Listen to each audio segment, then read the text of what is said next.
일하는 자에게는 복이 넘치나니. 이 칼럼은 월드뷰 2021년 12월호에 실린 칼럼으로 자유기업원 최승로 원장이 쓴 칼럼입니다. 한 사회에서 누구나 평등한 부를 누려야 한다고 주장하는 학생들에게 어느 대학 교수가 이런 제안을 했다. 수강생 전원이 수업 평가를 평균 점수로 똑같이 받으면 어떻겠냐고. 학생들은 모두 교수의 제안에 동의했고 얼마 후 첫 번째 시험을 보았는데 전체 평균이 B학점이었다. 학생들은 모두 첫 시험 점수로 B를 받았다. 공부를 열심히 했던 학생들은 불만을 토로했고 놀기만 했던 학생들은 좋아했다. 그리고 얼마 후 두 번째 시험을 쳤다. 공부를 안 하던 학생들은 계속하지 않았고 전에 열심히 하던 학생들도 이제는 무임승차할 생각으로 시험 공부를 하지 않았다. 결국 전체 평균 D학점이 나왔고 모든 학생은 이 점수를 받았다. 이번에는 모든 학생이 학점에 대해 불평했지만 그래도 공부를 열심히 하려는 학생은 없었다. 그 결과 다음 세 번째 시험은 모두 F를 받았으며 그 후 학기 말까지 모든 시험에서 F 학점을 받았다. 학생들은 서로를 비난하고 욕하기까지 했지만 아무도 공부를 하려고 하지는 않았다. 결국 모든 학생이 학기 말 성적표에 F를 받았다. 위 내용은 복지정책의 허구성을 꼬집기 위해 미국에서 만들어진 이야기이다. 모두가 평등하게 나누려는 시도는 실패할 수밖에 없음을 잘 나타내고 있다. 자기가 노력해서 얻은 것을 대가 없이 남에게 나눠주겠다는데 누가 열심히 일하려 하겠는가. 게으른 자의 욕망이 자기를 죽이나니 이는 자기의 손으로 일하기를 싫어함이니라. 잠언 21장 25절 말씀이다. 자신의 손으로 불을 일궈 나가라. 지금은 아르헨티나를 부자 나라라고 인식하는 사람은 없다. 하지만 오래전에 아르헨티나는 번영을 누리던 나라였다. 기회의 땅이었고 사람들은 여유가 넘쳤다. 그러던 아르헨티나가 평등을 앞세우고 복지를 늘리면서 점차 활력을 잃었다. 지금도 아르헨티나의 국민은 어마어마한 복지 혜택을 누리고 있으나 그럼에도 불구하고 정작 국민은 하루가 멀다고 시위를 벌인다. 근로자, 교사, 저소득층, 농민, 노인 등 다양한 계층이 저마다 임금 인상과 생활보조금 확대, 연금액 지급 증액 등 더 많은 복지 혜택을 요구하며 시위한다. 그들이 끊임없이 혜택을 요구하는 것은 마치 바닷물을 마시면서 계속 목마름을 호소하는 것과 같다. 바로 과도한 선심성 복지 정책 때문이다. 사실 아르헨티나는 1940년대만 해도 세계에서 내놓으라 하는 부국 가운데 하나였다. 당시 아르헨티나는 넓고 비옥한 토지에서 생산되는 1등급 농산물과 풍부한 천연자원, 노동력을 미천으로 세계 5위에 빛나는 경제력을 과시했다. 그러나 현재는 빈곤층과 실업자가 넘쳐날 뿐만 아니라 고질적인 인플레이션이 계속되고 있다. 대부분의 사람이 물가 폭등을 견디지 못하고 사회 질서는 무너지고 범죄율도 증가했다. 게으른 자여, 개미에게 가서 그가 하는 것을 보고 지혜를 얻으라. 잠언 6장 6절 말씀이다. 불평해도 상황은 나아지지 않는다. 최근 들어 국가가 국민 복지를 위해 더 많은 일을 해야 한다는 주장이 자주 등장한다. 주요 언론은 연일 이제 더는 젊은 세대들이 계층 이동을 하는 일이 불가능하다는 기사를 쏟아낸다. 참으로 걱정스러운 이야기가 아닐 수 없다. 젊은 세대들이 스스로 자수성가할 수 없는 시대로 규정해 버리기 시작하는 순간 불행과 불만이 쌓이기 시작한다. 이러한 생각은 정말 위험하다. 스스로 가능성을 제한하고 그 틀 안에 갇힌 삶을 살게 되기 때문이다. 정말로 그들이 성공할 기회는 전혀 없을까? 단언컨대 기회는 여전히 존재한다. 예전 세대나 지금 세대나 처음 사회생활을 시작할 때 불안감과 불확실성은 똑같이 따라다닌다. 매월 월급으로 생활을 꾸려야 하는 직장인들은 여전히 쥐꼬리만한 월급과 씨름하고 있다. 불안감과 불확실성은 결코 지금의 젊은 세대만 느끼는 감정이 아니다. 그런데 젊은 세대 중 일부는 오로지 자신들만이 불안정한 위치에 놓여 있다고 착각한다. 풍요롭게 자란 세대인 만큼 양질의 교육과 사회적 혜택을 받은 사실은 까맣게 잊은 채 말이다. 지금의 젊은 세대는 풍족했던 만큼 가난함에 고통받았던 경험은 없다. 밥을 굶거나 교육을 전혀 받지 못한 사람은 손에 꼽을 만큼 적지 않은가. 이처럼 과거 한국의 젊은이들보다 훨씬 많은 혜택을 누리며 살아온 요즘 젊은 세대의 경우 자기 생각이 뚜렷하게 정립되지 않아 문제의 원인을 자신의 내부가 아니라 외부에서 찾으려는 경향이 나타날 수도 있다. 실제 한 청년은 트위터에 다음과 같은 글을 올렸다. 지금 상황은 사회 시스템에 문제가 있어요. 자기 혼자 잘 되겠다고 열심히 해봐야 법이나 시스템이 뒤를 받쳐주지 못하기 때문에 자수성가하는 것은 불가능해요. 보세요. 지금 대기업이 중소기업을 쥐어짜서 수익을 내는 세상에 혼자서 뭘 하겠어요? 이 글에는 이미 희망은 없다라는 내용이 저변에 깔려 있다. 과연 우리는 현재 사회 시스템이 잘못되었기에 자수성가할 수 없는 시대에 살고 있을까? 그러나 섣불리 고개를 끄덕일 수 없는 까닭은 실제 우리 주변에 자수성가한 사람들이 꽤 많이 있고 방송과 언론에도 자주 오르내리고 있기 때문이리라. 게으른 자는 길에 사자가 있다, 거리에 사자가 있다 하느니라. 잠언 26장 13절 말씀. 자수성가 역시 마찬가지다. 자수성가는 결국 개개인의 문제이므로 자수성가의 가능성을 탓할 이유가 없다. 이미 과거보다 훨씬 높은 질의 삶을 더 많은 사람이 누리고 있다. 지금도 세상은 빠르게 변하고 발전하고 있으며 과거에 비해 촘촘해지고 있다. 그 촘촘한 틈 사이로 새로운 기회는 계속해 생겨나고 있다. 누군가 이미 찾아낸 틈은 모두가 알고 있는 기회다. 지금의 젊은 세대는 지금 시대에 맞는 자신만의 새로운 틈을 찾아야 한다.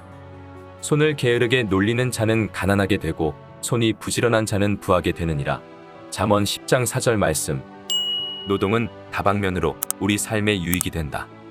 복지 정책이 필요한 이들이 있다.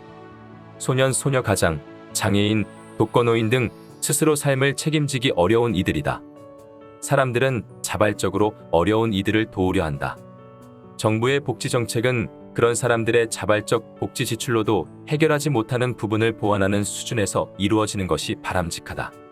그렇지 않고 이를 통해 스스로의 삶을 책임질 수 있는 이들에게까지 이루어지는 복지 지출은 오히려 그들의 삶을 해친다. 이라는 것은 자신의 삶을 개선하려는 것이기도 하지만 보람 있고 삶의 활기를 주기도 한다. 노동을 통해 얻을 수 있는 성취감, 보람, 자아 실현의 긍정적 효과는 아무런 생산적 활동을 하지 않는 연금생활자에게는 해당하지 않는 얘기다. 60대에 은퇴해서 무력하게 노년을 보내는 것보다는 이를 통해 오랜 세월 쌓은 연륜과 지혜로 사회에 기여하는 것이 개인이나 사회에 더욱 긍정적인 영향을 끼칠 것이다. 노인들이 일자리를 갖게 되면 규칙적인 운동과 늘어난 활동량으로 건강이 증진되고 자연스레 병원 출입도 줄게 된다. 정부가 직업을 가진 노인들 1220명을 대상으로 설문한 결과 일자리를 갖게 된 뒤 6%가 빈곤에서 빠져나오고 건강도 좋아져 의료비도 1인당 19만 원가량 덜 소요됐다고 한다. 건강하니까 일하는 게 아니라 일하니까 건강하다는 말은 인생의 숨은 진리다. 게으른 자는 마음으로 원하여도 얻지 못하나 부지런한 자의 마음은 풍족함을 얻느니라. 잠언 13장 4절 말씀. 미래의 모습은 지금의 행동에 따라 달라진다. 오프라 윈프리는 자신의 인생을 명품 브랜드로 만들었다. 그 결과 그녀는 가난한 흑인 미혼모의 딸에서 현재 보유 자산이 30억 달러에 이르는 세계적인 부호가 됐다. 그녀의 삶은 인생의 성공 여부는 온전히 개인에게 달려있다는 이른바 오프라이즘을 낳았다. 당신의 삶도 어떻게 꾸려가느냐에 따라서 얼마든지 명품이 될 수 있다. 우리는 그가 만드신 바라 그리스도 예수 안에서 선한 일을 위하여 지으심을 받은 자니 이 일은 하나님이 전에 예비하사 우리로 그 가운데서 행하게 하려 하심이니라. 에베소서 2장 10절 말씀. 누군가가 세상은 원래 불공평하다, 불평하지 말고 받아들여라 라는 말을 했다면 어떤 생각이 들까? 더구나 전 세계 최고의 억만장자인 빌 게이츠의 말이라면 머릿속이 복잡해질지 모르겠다. 짐작하건대 공감하기보단 분개하는 이들이 더 많을 것 같다. 어떤 이는 은수저를 물고 태어나는데 다른 이는 그렇지 못한 게 과연 옳은 일이냐며 따질 것이다. 견해의 차이는 있겠으나 세상이 불공평하다는 엄연한 현실은 변함이 없다. 빌 게이츠의 말이 아니더라도 세상은 불공평하다. 같은 시기, 같은 나라에서 사는 사람들끼리는 비교되기 쉬워 불공평함이 더 눈에 띌 수도 있겠다. 그렇다면 시선을 돌려 나라 밖을 보자. 선진국에서 태어나 사는 것과 제3세계에서 태어나 사는 것도 사실 불공평한 일이다. 전 세계를 100명이 사는 마을로 가정한다면 은행에 예금이 있고 지갑에 돈이 있고 집안 어딘가에 잔돈이 굴러다니는 사람은 마을에서 가장 부유한 8명 안에 든다고 한다. 이 글을 읽는 각자가 얼마나 행복을 느끼는지 모르겠으나 아마 대부분이 8명 안에 들 것이다. 우리가 사는 시대도 생각해보자. 우리는 나름대로 평화로운 자유민주주의 시대에서 살고 있다. 식민지 시대나 봉건 왕조 시대, 설상가상으로 세계대전이 한창일 때 태어났다고 가정해보자. 제 명대로 살기도 힘들었을지 모른다. 직접 비교하기에는 시공간의 차이가 너무 크기에 불공평을 실감하지 못할 뿐이다. 우린 그나마 행복하니까 이대로 살자는 말을 하려는 게 아니다. 다만 현실은 현실대로 인정하는 게 올바른 생각이라는 얘기다. 그래야 다음 단계의 문을 열 수 있다. 마음속에 불평불만을 가득 안고 산다면 바꿀 수 있는 건 아무것도 없다. 분개하긴 쉽지만 있는 현실을 받아들이고 개선의 길을 도모하는 건 쉽지 않다. 하지만 우리는 그 길을 가야 한다. 인생에서 만나게 되는 크고 작은 어려움을 극복하다 보면 그게 무엇이든 자산이 된다. 위기라는 단어에는 위험과 기회가 함께한다는 말도 있지 않은가? 시련은 성공의 디딤돌이다. 긍정적인 생각을 하고 노력에 노력을 더한다면 언젠가 지금의 처지를 웃으며 이야기할 날이 올 것이다. 무슨 일을 하든지 마음을 다하여 주께 하듯 하고 사람에게 하듯 하지 말라. 이는 기업의 상을 주께 받을 줄 아나니 너희는 주 그리스도를 섬기느니라. 골로새서 3장 말씀이다.